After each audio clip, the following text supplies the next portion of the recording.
நண்பர்கள் நம் வாழ்க்கையின் மிகப்பெரிய சொத்து. ஆனால் நாம் யாரை நண்பர்கள் என்று அழைக்கிறோம்? பள்ளியில் படித்தவர்கள், அலுவலகத்தில் வேலை செய்பவர்கள், அல்லது சமூக வலைதளங்களில் பழகுபவர்கள் மட்டுமே நண்பர்களா?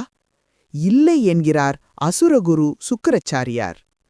1000 வருடங்களுக்கு முன்பே எழுதப்பட்ட சுக்கிரநீதி நமக்காகவே இயற்கையாக அமைந்த சில பிறவி நண்பர்களை பட்டியலிடுகிறது.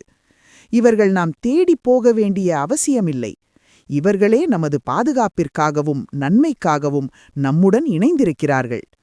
சுக்கிரநீதியின் 11 மற்றும் 12வது ஸ்லோகங்கள் இவர்களைப் பற்றி என்ன சொல்கிறது என்று பார்ப்போம். முதலாவதாக அம்மா மற்றும் தாயின் வழி உறவினர்கள்.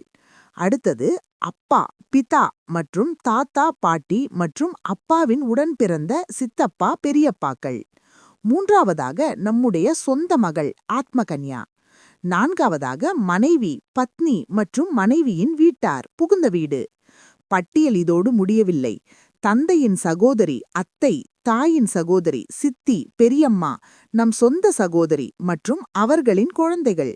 இவர்கள் அனைவரும் நமது இரத்தத்தோடு கலந்த நண்பர்கள்.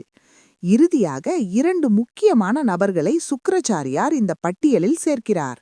ஒன்று பிரஜாபாலன், அதாவது நாட்டை ஆளும் அரசன் அல்லது இன்றைய சூழலில் அரசாங்கம். 2 குரு, நமக்கு நல்வழி காட்டும் ஆசிரியர். ஏன் இவர்களை இயற்கை நண்பர்கள் என்று அழைக்கிறோம்? ஏனென்றால் மற்ற நட்புகள் ஆதாயத்திற்காகவோ அல்லது காலப்போக்கிலோ மாறக்கூடும். ஆனால் இந்த உறவுகள் ஒரு அரசன் குடைகளை காப்பது போலவும் ஒரு குரு சீடனை வழிநடத்துவது போலவும் எந்த எதிர்பார்ப்புமின்றி உங்கள் உயர்வுக்காகவே பாடுபடுவார்கள். இன்றைய அவசர உலகில் நாம் வெளியாட்களை நம்பி இந்த இயற்கையான நண்பர்களை உதாசீனப்படுத்துகிறோம். ஆனால் ஆபத்து என்று வரும்போது முதலில் நிற்பது இந்த சகஜமித்ராணி, அதாவது இயற்கை நண்பர்கள்தான். உங்கள் குடும்பத்தையும் குருவையும் தேசத்தையும் நேசியுங்கள். அதுவே உங்களின் மிகப்பெரிய பாதுகாப்பு அரண்.